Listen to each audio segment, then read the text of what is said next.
Subscribe now and press the bell icon. Never miss an update. चलिए आज हम लोग मॉलिक्यूलर बेसिस ऑफ इनहेरिटेंस के चौथे लेक्चर पे बात करेंगे। इससे पहले हम लोग मॉलिक्यूलर बेसिस ऑफ इनहेरिटेंस के 3 लेक्चर को कवर किया है, जिसमें हम लोगों ने डीएनए का अकरेंस, जेनेटिक मटेरियल इस डीएनए, ग्रिफिथ का एक्सपेरिमेंट, एवेरी का एक्सपेरिमेंट और डीएनए के स्ट्रक्चर में किस तरह से फॉस्फेट, नाइट्रोजनस बेस वगैरह प्रेजेंट है, इनके बारे में अभी तक हम लोगों ने स्टडी कर लिया है। आज हमारा इस चौथे लेक्चर का जो सबसे पहला टॉपिक होगा वो होगा हार्से एंड चेज एक्सपेरिमेंट।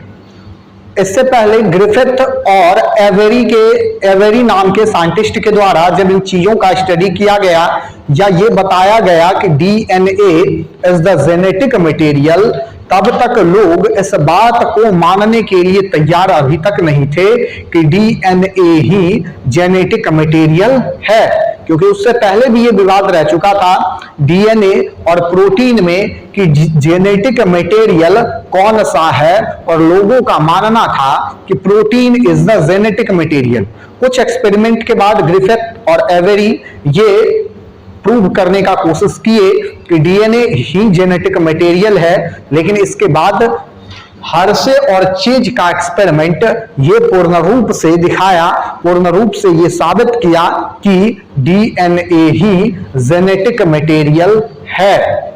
चलिए दोस्त, शुरू करेंगे आज हम लोग हार्से एंड चेज का एक्सपेरिमेंट। लेकिन उससे पहले अगर आप चैनल पे नए हैं तो चैनल को लाइक, शेयर और सब्सक्राइब करना बिल्कुल नहीं भूले, ताकि आगे आने वाले वीडियो का नोटिफिकेशन भी आपको मिलता रहे। चलिए हार्से एंड चेज के एक्सपेरिमेंट में अगर हम लोग देखें तो ये 2 चीजों को लेकर के अपना एक्सपेरिमेंट किए, जिसमें सबसे पहला था बैक्टीरियोफाज एंड दूसरा था एस्चेरेशिया कोलाई। एस्चेरेशिया कोलाई के बारे में बायोटेक्नोलॉजी में हम लोग बेहतर ढंग से जान चुके हैं कि प्रोकैरियोट है या एक्स्ट्रा क्रोमोसोमल डीएनए जो है वो प्रेजेंट होगा। उस एक्स्ट्रा क्रोमोसोमल डीएनए को हम लोग वहां पर प्लाज्मिड नाम दिए थे। ये बायोटेक्नोलॉजी से हम लोग जान रहे हैं। यहां ध्यान देंगे बैक्टीरियोफाज के बारे में। बैक्टीरियोफाज एक ऐसा वायरस है जो एक वायरस है, ये याद रखना, बैक्टीरियोफाज एक वायरस है जो बैक्टीरिया को इनगल्फ करता है, निगल जाता है। बैक्टीरिया को इनगल्फ करता है, निगल जाता है। इसी वायरस को हम लोग नाम क्या देते हैं? बैक्टीरियोफाज। हार्से और चेज का एक्सपेरिमेंट इसी चीज पर आधारित था। इसी दोनों को लेकर के अपना वो एक्सपेरिमेंट किए।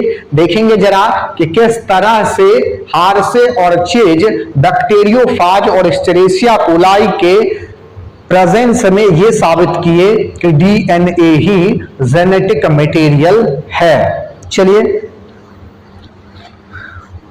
यहां पर अगर हम लोग एक बैक्टीरियोफाज के स्ट्रक्चर का स्टडी करें तो आपको एक बैक्टीरियोफाज कुछ इस तरह का दिखता है।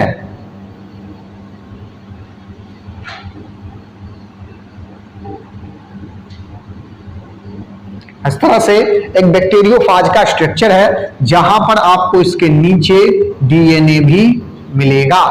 चलिए ये रहा पहला और ये रहा दूसरा।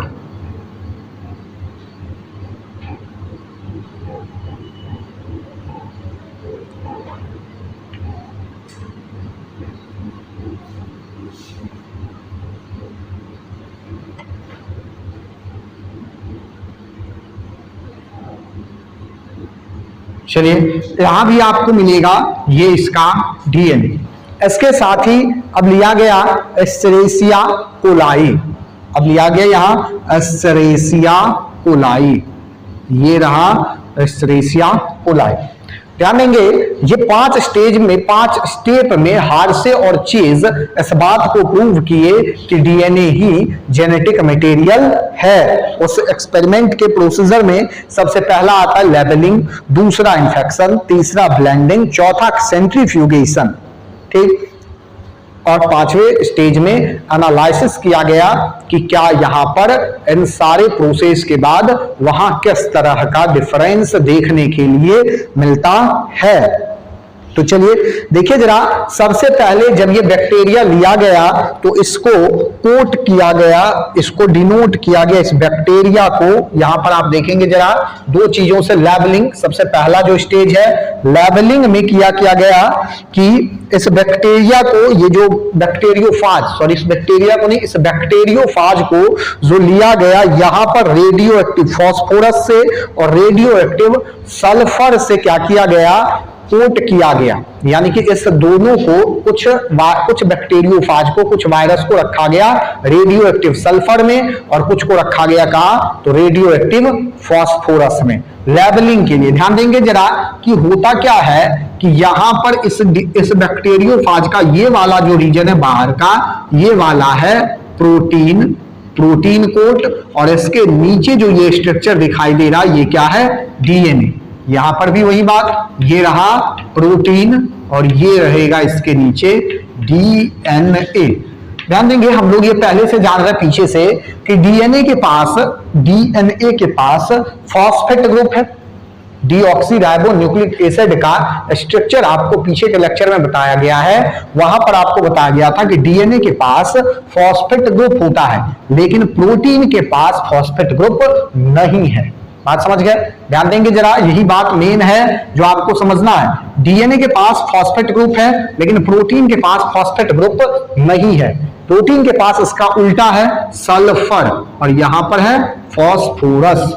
बात समझ गए? यानी कि कुछ बैक्टीरियोफाज को जब यहां पर लेबल किया गया, यानी कि कुछ को सल्फर में रखा गया और कुछ को फॉस्फोरस में रखा गया, तो जिसके पास फॉस्फोरस नहीं था उसके पास सल्फर आया, और जिसके पास सल्फर नहीं था उसके पास फॉस्फोरस आया। बात कुछ समझ रहे हैं? बात कुछ समझे क्या कहा गया? ध्यान देंगे, the grew some virus on a medium that contaminated radio active phosphorus and some other on medium that contained radio active sulphur. Virus grow in presence of radioactive phosphorus, contained radioactive DNA, but not radioactive protein, because DNA contains phosphorus, but protein does not। यानी कि यहां पर जो phosphorus है, sulphur नहीं है तो sulphur आ जाएगा। बात समझ गए? और यहां सल्फर है, फॉस्फोरस नहीं है, तो यहां क्या आ जाएगा, फॉस्फोरस आ जाएगा। बात समझे? चलिए आगे बढ़िए। Virus grow on radio active sulphur contained radioactive protein but not radioactive DNA, because DNA does not contain sulfur। उसी बात को दूसरे फॉर्म में लिखा गया। Radioactive sulphur was incorporated into sulphur containing amino acid, therefore it become a part of bacterial protein. यानी कि अब जो रेडियोएक्टिव सल्फर था वो इनकॉर्पोरेट हो गया कहां, तो एमिनो एसिड के साथ, जो यहां पर क्या हुआ, डीएनए के साथ अटैच हो गया। अब देखेंगे अब देखेंगे जरा कि अब इसके बाद जब इसका लेबलिंग हो गया, यानी कि डीएनए के पास फॉस्फोरस था और सल्फर आ गया, यहां सल्फर था, फॉस्फोरस आ चुका है। अब इसको क्या किया गया कि आगे कंटामिनेशन के लिए, इन्फेक्शन के लिए छोड़ा गया। तो यहां देखेंगे जरा, ये जो स्ट्रेसिया कोलाई है, स्ट्रेसिया कोलाई, यहां पर ये रहा स्ट्रेसिया कोलाई और ये रहा, ये भी स्ट्रेसिया कोलाई। अब इसके इन्फेक्शन के लिए जब यहां छोड़ा गया, इस तरह से इसको इन्फेक्शन करवाया गया,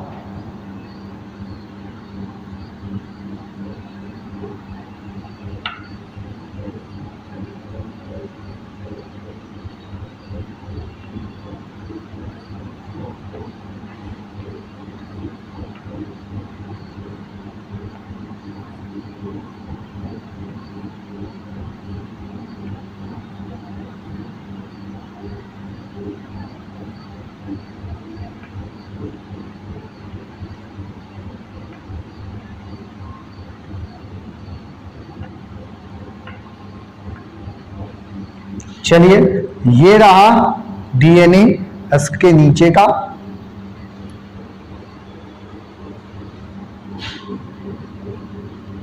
और ये रहा इसके नीचे डीएनए।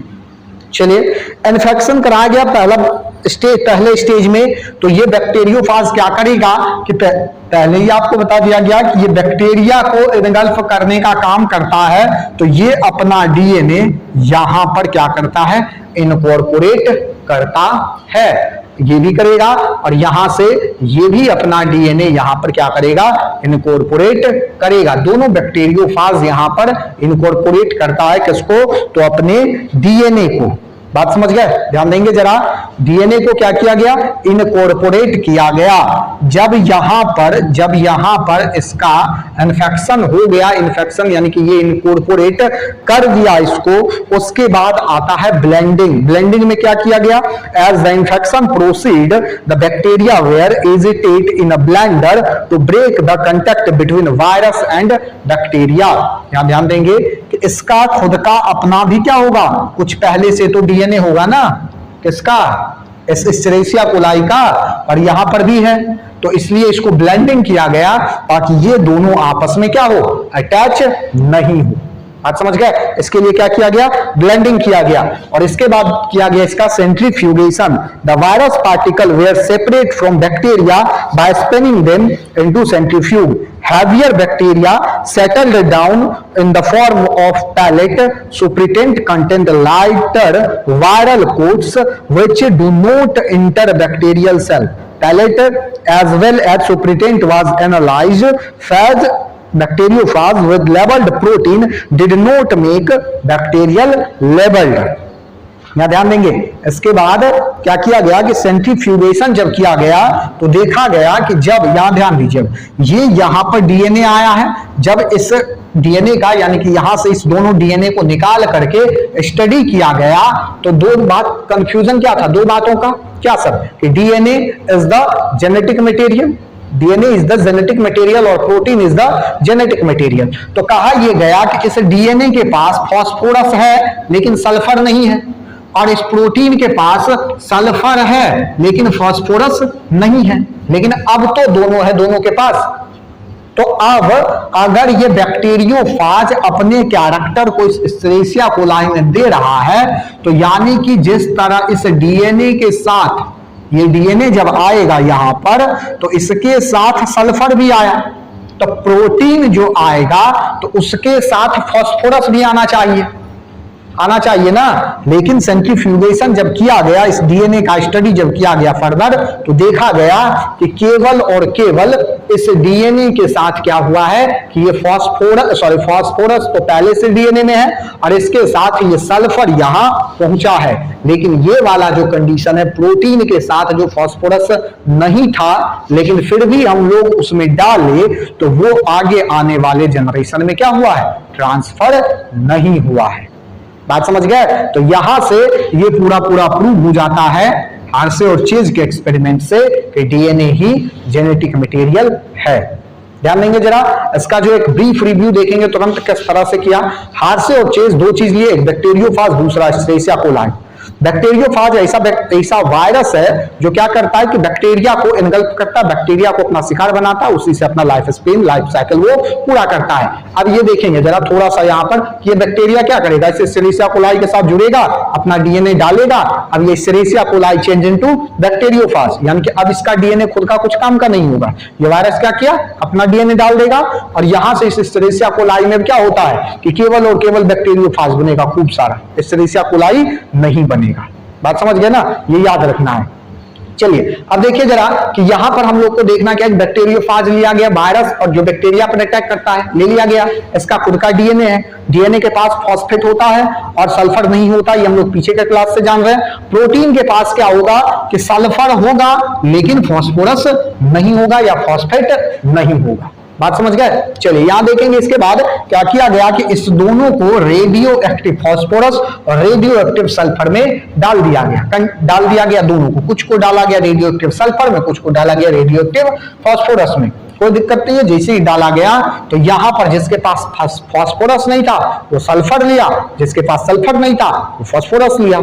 अब इसको क्या किया गया कि यहां इंफेक्शन के लिए डाला गया, तो देखा गया कि डीएनए तो पहले ही कह रहे हैं कि ये क्या करता है, अपना डीएनए इसमें डाल देगा, अपना जो डीएनए है वो क्या करेगा, यहां डाल देगा, तो ये डाल दिया यहां। तो देखा गया सेंट्रीफ्यूगेशन के बाद जब इस दोनों को सेपरेट होने से बचा दिया गया, तब जब स्टडी किया गया तो देखा गया कि केवल डीएनए में जो सल्फर आया था वही केवल आगे के जनरेशन में ट्रांसफर हुआ है।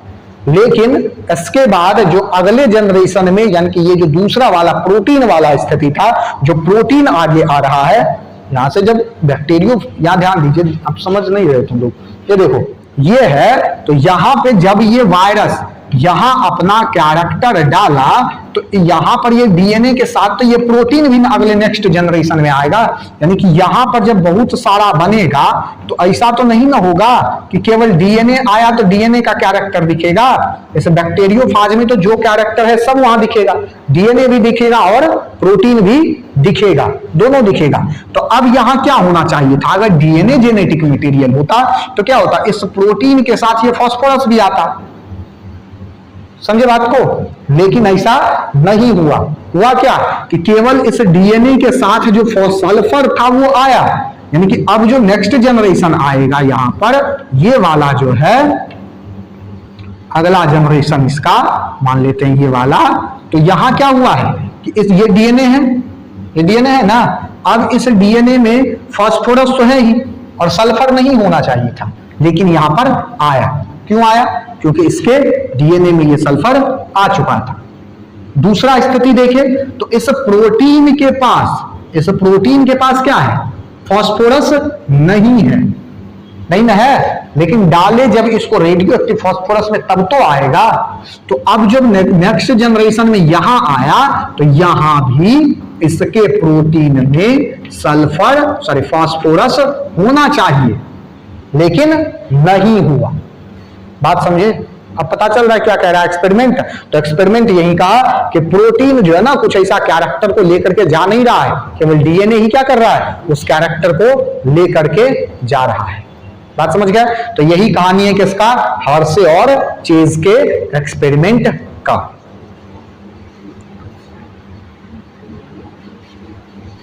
चलिए इसके बाद हमारा टॉपिक है डीएनए रेप्लिकेशन। डीएनए किस तरह से रेप्लिकेट करता है, इसके बारे में हम लोग बायोटेक्नोलॉजी में भी खूब बेहतर ढंग से देख चुके हैं एक बार कि रेप्लिकेशन जो है डीएनए का वो किस तरह से होता है, क्या सब एंजाइम पार्टिसिपेट करता है और उसका प्रोसीजर क्या है। फिर से हम लोग रिपीट करेंगे यहां पर इस टॉपिक को कि डीएनए यहां पर थोड़ा सा स्लाइटली डिफरेंस आपको मिलेगा कि किस तरह से डीएनए का रेप्लिकेशन है, किस तरह से काम करता है। चलिए इंट्रोडक्शन पहले देखेंगे डीएनए रेप्लिकेशन का। अगर हम लोग डीएनए के रेप्लिकेशन का बात करें तो every time a cell division it just make a complete copy of all its gene. यानी कि प्रति समय मतलब हर समय क्या होता है कि हमारा सेल जो है वो डिवाइड करते रहता है और वो डिवीजन को पूरा करने के लिए वो डिवीजन जो पूरा होगा वहां पर जो जीन चाहिए उस जीन को पूरा करने के लिए हमारा डीएनए भी क्या होता है, रेप्लिकेट करते रहता है। It means a dividing cell has to carry out DNA replication at each cell division. यानी कि प्रत्येक सेल डिवीजन के समय हमारा डीएनए क्या होता है, डिवाइड कर जाता है। डीएनए का यहां ध्यान दीजिए जरा कि वहां पर आपको पहले ही लेक्चर में बता दिया गया था कि जेनेटिक मटेरियल का सबसे पहला ही कैरेक्टर है कि प्रेजेंट इन ईच सेल।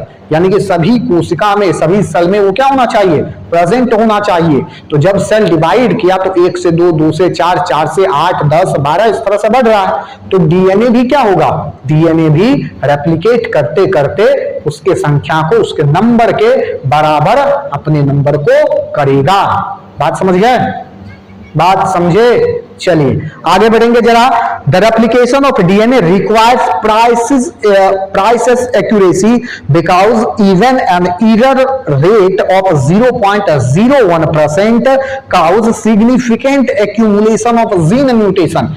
यानी कि डीएनए का जब रेप्लिकेशन होगा तो उस समय में एकदम बराबर होना चाहिए सब कुछ, जरा सा भी स्लाइट डिफरेंस यानी कि 0.01% भी अगर डीएनए रेप्लिकेशन में मिस्टेक होता है तो वो म्यूटेशन का कारण बन सकता है। जैसे देख चुके हैं पीछे के क्लास में, यानी पीछे के चैप्टर्स में हम लोग पढ़ चुके हैं principle of inheritance and variation में। अगर जरा सा क्रोमोसोम में अंतर आ रहा था, डीएनए में अंतर कैरेक्टर बदल रहा था तो वो म्यूटेशन उत्परिवर्तन का कारण बन जा रहा था। बात समझ गए? तो यहां पर क्या होगा कि डीएनए के रेप्लिकेशन में जरा सा भी मिस्टेक नहीं होना चाहिए, इवन 0.01% मिस्टेक भी यहां पर होना क्या होगा, म्यूटेशन का कारण बन सकता है। बात समझ गए ना? तो डिफरेंस नहीं आना चाहिए। चलिए मैकेनिज्म पे आते हैं। Watson and Crick suggested a very simple mechanism of DNA replication on the basis of double helical structure. Double helical structure के बेसिस पर वाटसन और क्रिक के द्वारा सबसे सिंपल वे में समझाया गया है कि किस तरह से जो है डीएनए रेप्लिकेट करता है। चलिए, the scheme suggested that the two strand would separate and act as a template for the synthesis of new complementary strand. ध्यान देंगे, वाटसन एंड क्रिक क्या कहा, देखेंगे जरा। कहा गया कि अगर मान लेते हैं कि ये एक डीएनए, ये रहा एक डीएनए स्ट्रैंड, ठीक है, यहां पर हाइड्रोजन बॉन्ड होगा, या पहले से जान रहे हैं, पीछे के ही क्लास में ये सारा चीज डिस्कस हो चुका है। इसके बीच रहा ये हाइड्रोजन बॉन्ड, ए के साथ जी, टी के साथ सॉरी ए के साथ T, adenine thymine, guanine cytosine, thymine adenine cytosine, guanine guanine cytosine.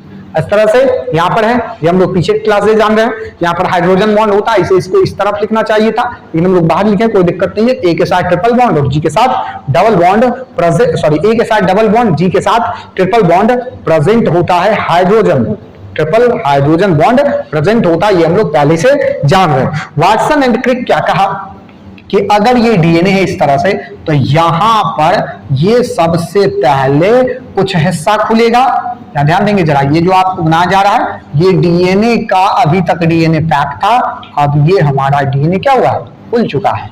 बात समझ गए? यानी कि ये कुछ रीजन पहले यहां से खुला, यहां से ये वाला रीजन खुल गया, फिर क्या होगा, अभी तक इधर बॉन्ड क्या है, इस तरह बॉन्ड बना हुआ है।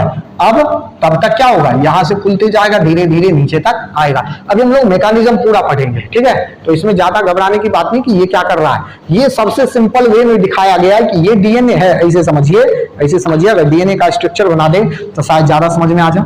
ये मान लेते डीएनए है, लेकिन ये डीएनए है नहीं, ये आप पहले से जानते हैं, ठीक है। तो यहाँ पर ये डीएनए नहीं है, और ये क्या होगा, इस तरह से खुलेगा। पहले देखो, पहले ये वाला हिस्सा खुल गया, इस तरफ हो गया, अभी ये क्या है, पैक है, ठीक है। तो यहाँ क्या होगा कि ये वाला हिस्सा इस तरफ आया, और ये वाला हिस्सा क्या हुआ, इस तरफ गया, लेकिन इस तरफ वाला हिस्सा क्या है, अभी भी पैक्ड है। बात समझ गए?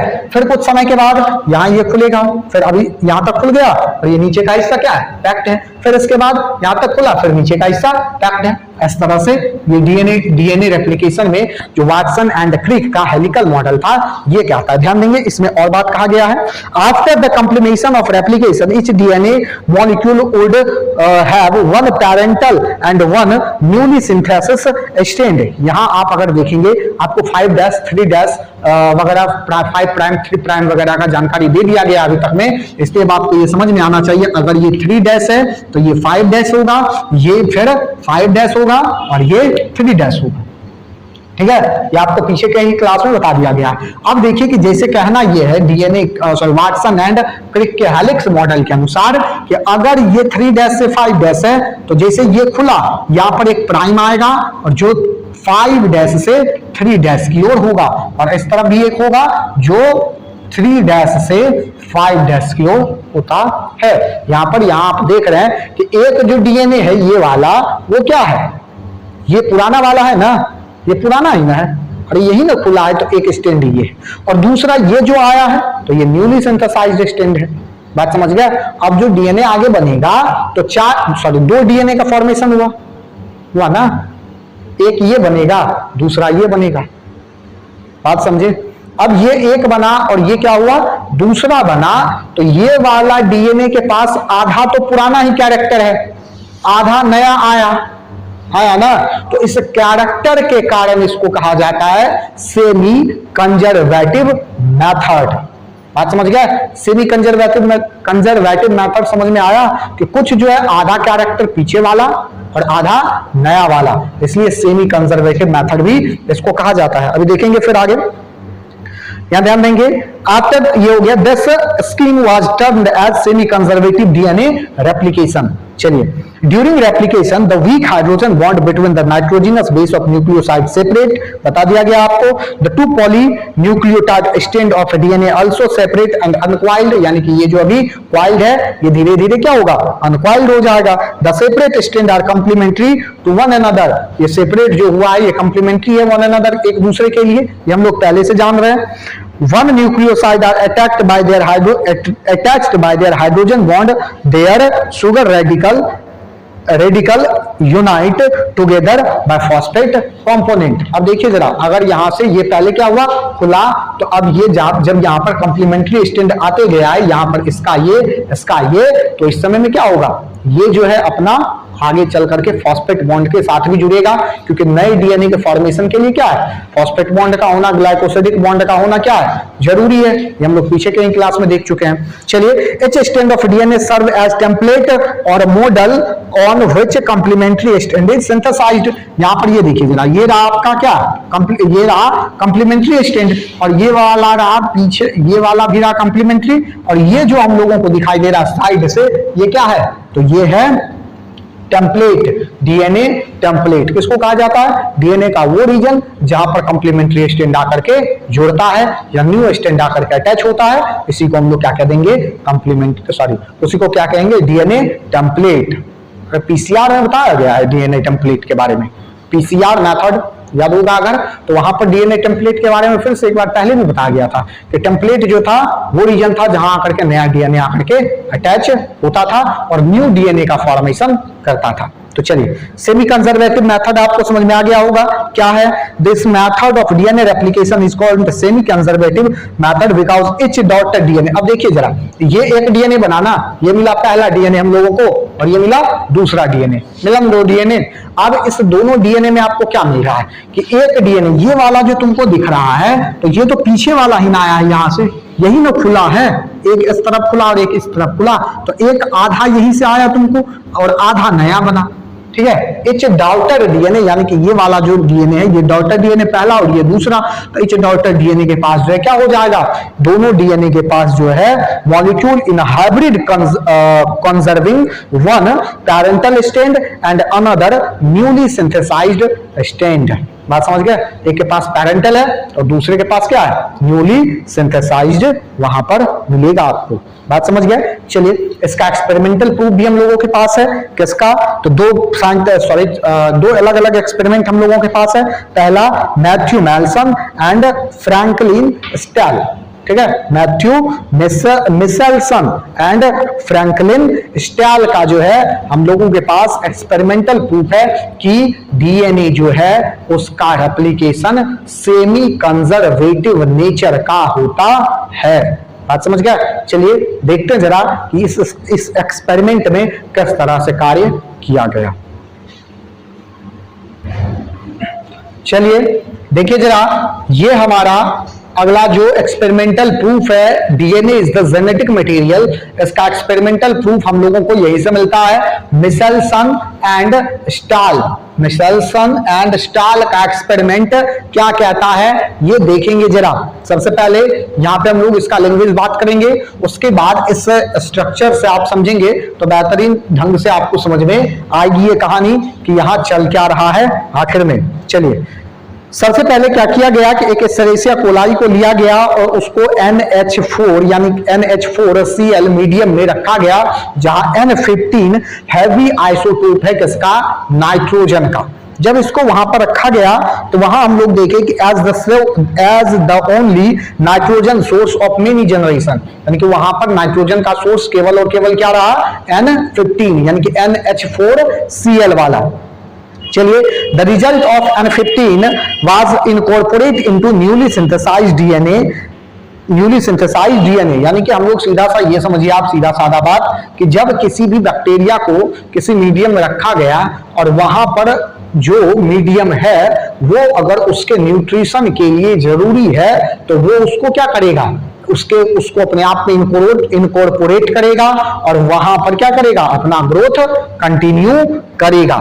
ध्यान देंगे, this heavy DNA molecule could be distinguished from the normal DNA by centrifugation in the calcium chloride gradient. यानी कि अब वहां पर जो डीएनए जिसके साथ ये इंकॉर्पोरेट हुआ था, अब उसको वो क्या हुआ कि अब वहां पे हम लोगों को अगर कैल्शियम के क्लोराइड डेंसिटी ग्रेडियंट से चेक किया गया तो पता चला कि वहां की हैवी डीएनए जो है वो क्या है, प्रेजेंट है।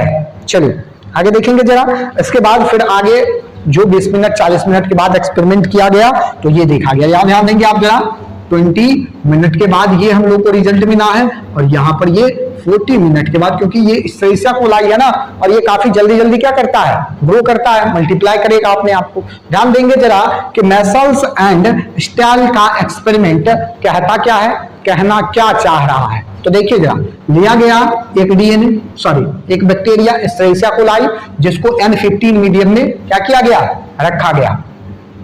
20 मिनट के बाद ये ग्रो हुआ, 40 मिनट के बाद ये क्या हुआ, ग्रो हुआ। बात समझ गए। इसका क्या किया गया ग्रेडिएशन। जब पहले इसका सीजियम ग्रेडिएशन किया गया तो देखा गया कि यहां केवल और केवल क्या था, N15। ये क्या था, केवल और केवल N15 था। यानी कि नाइट्रोजन का जो आइसोटोप लिया गया था केवल और केवल वही आइसोटोप था। बात समझ गए।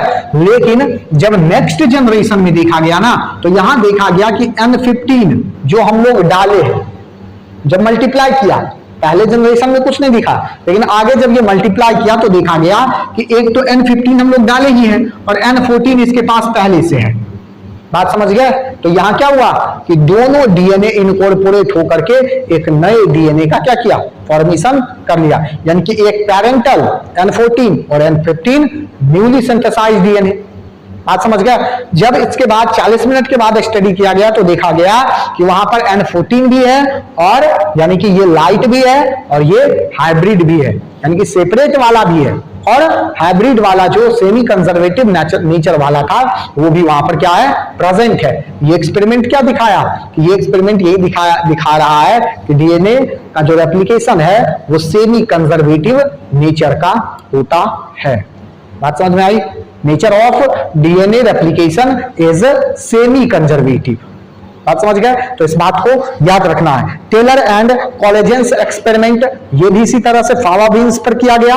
फावाविंस सेम था, हाँ, विस किया, फावाविंस पर जो है ये सबसे पहले किया गया था, यहां भी वही किया गया।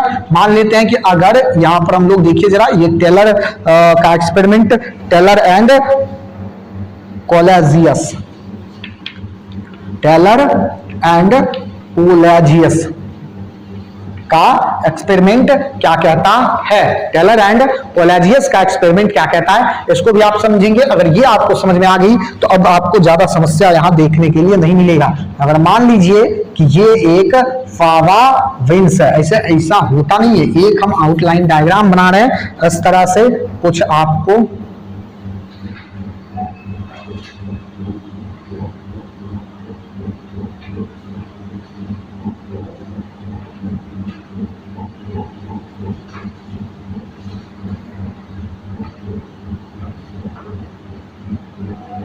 इस तरह से कुछ आपको ये फावाविंस का स्ट्रक्चर नजर आता है। ये जो फावाविंस का स्ट्रक्चर जब यहां पर क्या किया गया कि थायमिडीन से, किसके साथ, थायमिडीन के साथ, यहां ध्यान देंगे जरा, थायमिडीन के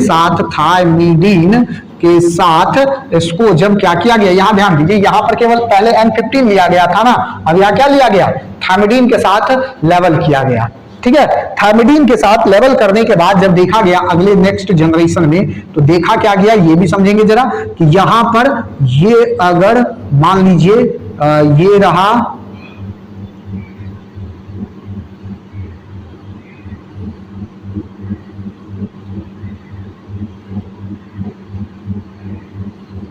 ये रहा एक फावाविन, और दूसरा हम लोग ले लेते हैं इस तरह से। फिर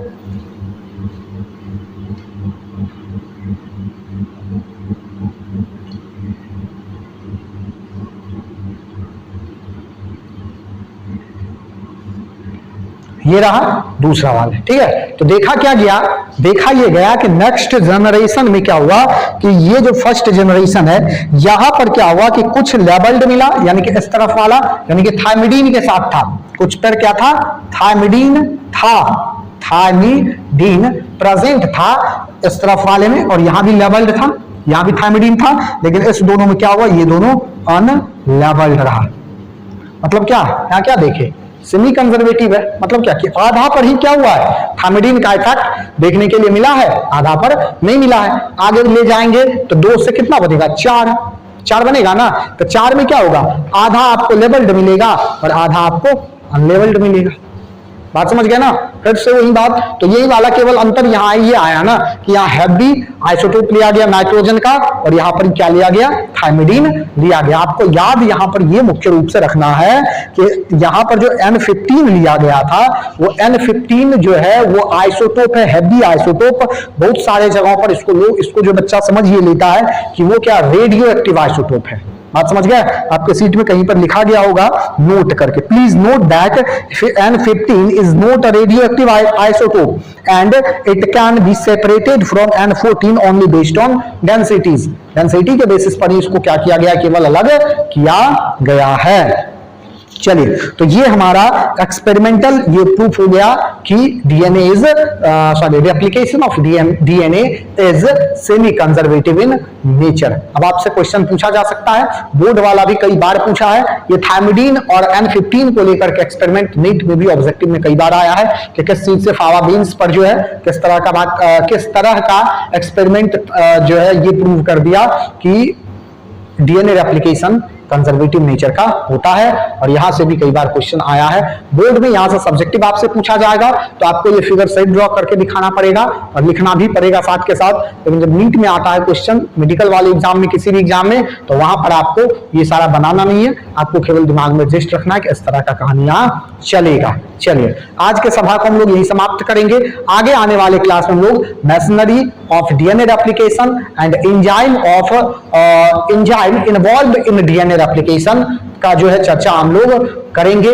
उससे पहले अगर आप चैनल पर नए हैं तो चैनल को सब्सक्राइब जरूर करिए ताकि वीडियो का नोटिफिकेशन आपको मिले। चलिए, सभा को समाप्त करते हैं। आज के लिए इतना ही। जय हिंद, जय भारत।